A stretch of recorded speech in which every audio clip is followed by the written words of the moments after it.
The moment you open your eyes, your brain is in the most malleable state it will be all day, and you are almost certainly spending it rehearsing yesterday's problems. That rehearsal is not harmless. It is the exact mechanism wiring the same life into your nervous system, morning after morning. There is a 10-minute practice that uses that window to install a completely different future before the world interrupts. And most people have never heard it explained this way. Your brain is still running in theta, the same slow wave frequency it operates in during deep, suggestible sleep. This is not a metaphor for grogginess. Theta is the state where the brain is most open to instruction, most plastic, most willing to accept a new signal as real. And then, within minutes, it shifts into beta, the fast, analytical, problem-solving frequency of your waking day. That transition is the window. Most people blow through it unconsciously. The moment beta kicks in, your default mode network fires. Think of it as the brain's autopilot, a network that, when left unattended, immediately reaches for the familiar. The same memories, the same worries, the same version of you that went to sleep last night. And here is where it gets serious. Every time those same neural patterns activate together, they wire tighter. Neurons that fire together wire together. That is not a motivational slogan. That is basic synaptic biology. Every morning you rehearse the same anxious mental loop. You are physically thickening those pathways, making that state more automatic, more effortless, more you. Then cortisol hits.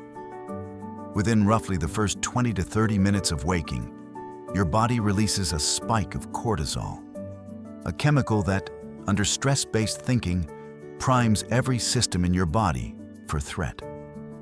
You are not just thinking about yesterday's problems. You are chemically bathing your cells in them. So ask yourself this: what if the first thing you rehearsed every morning was not a problem, but a possibility? Because research on mental rehearsal has confirmed something that changes everything. The brain cannot distinguish between a vividly imagined experience and a real one. That is not inspiration. That is the mechanism. And knowing the mechanism means you can use it deliberately, which is exactly what comes next. Right now, every morning, your brain is chemically bathing your cells in yesterday.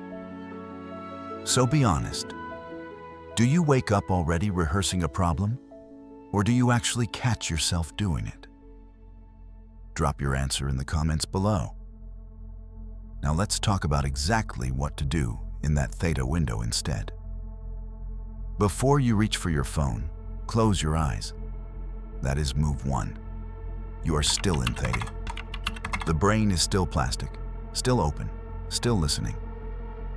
So in this moment, before beta locks in, before the autopilot fires, you deliberately choose one feeling you want to carry into the day.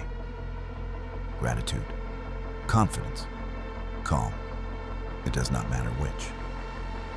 What matters is that you locate it physically in your body, not as a thought, as a sensation. You are catching the brain in its own suggestible state and feeding it a different instruction. That is not a trick. That is neuroscience. Move 2 is where it gets real. Spend 5 minutes in mental rehearsal.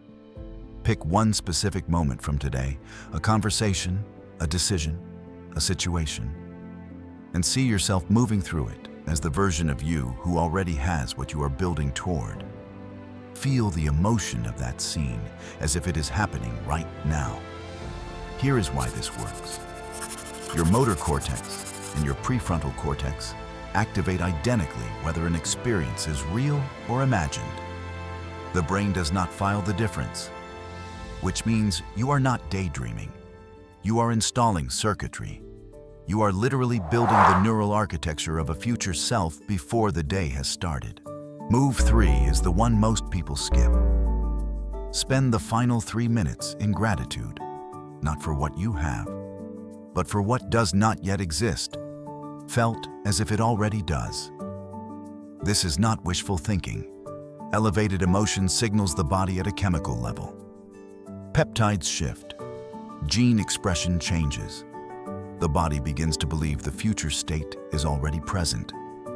Do that consistently, not once, not twice, but as a daily practice, and the brain stops functioning as a record of the past. It starts functioning as a map to the future. Stay in that state long enough and something unusual begins to happen. A door appears that was not there yesterday. That is not mysticism. That is what a rewired nervous system looks like from the outside. Do this for 10 minutes tomorrow morning. Then subscribe so you never miss the next tool that changes how your brain works.